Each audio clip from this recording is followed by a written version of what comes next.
Nous sommes encore en hiver, et donc je vais partager une recette de saison. On va préparer un velouté de patates douces, curry, coriandre, gingembre. Donc ce n'est pas trop d'inspiration française, mais on a là un velouté avec du caractère, épicé. Ça devrait vous réchauffer et faire plaisir à tout le monde.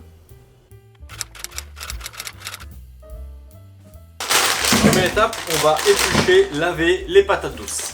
Les pommes de terre sont épluchées, lavées. Je vais les couper en dés, donc grossièrement, rapidement.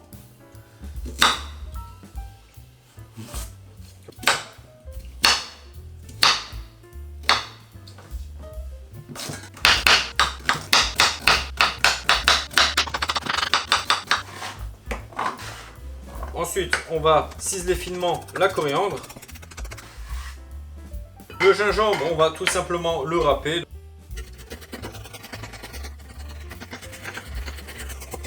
L'équivalent de 2 bonnes cuillères à soupe. Et les gousses d'ail, on va tout simplement les écraser. Épluchez votre oignon, coupez-le en deux, émincez-le assez finement. Là, c'est déjà fait pour gagner du temps. Je mets une casserole sur le feu, j'y mets les 2 cuillères à soupe d'huile d'olive. Je vais y faire revenir les oignons. Je vais y ajouter directement le gingembre râpé, l'ail écrasé et de la pâte de curry, une bonne cuillère à soupe. Je vais y ajouter les patates douces.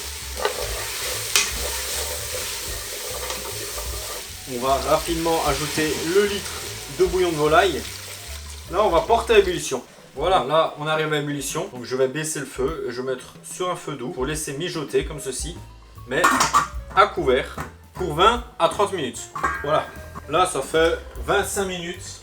Voilà, les patates sont complètement cuites. Pour cette soupe-là, je vais utiliser le blender. Ça nous permettra d'avoir un résultat bien plus onctueux, plus lisse.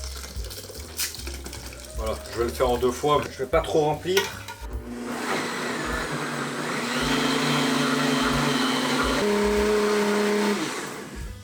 Je vais transvaser dans une autre casserole.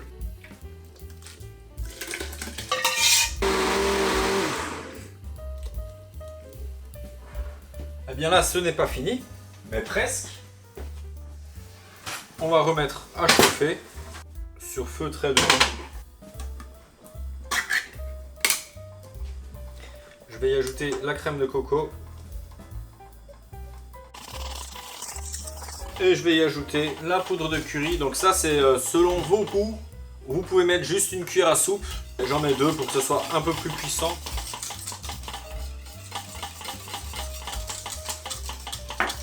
On va juste la porter à ébullition. On coupera le feu et ça sera prêt. Reprise de l'ébullition, je coupe le feu directement. Vous pouvez constater quelque chose de très consistant, très crémeux, très onctueux.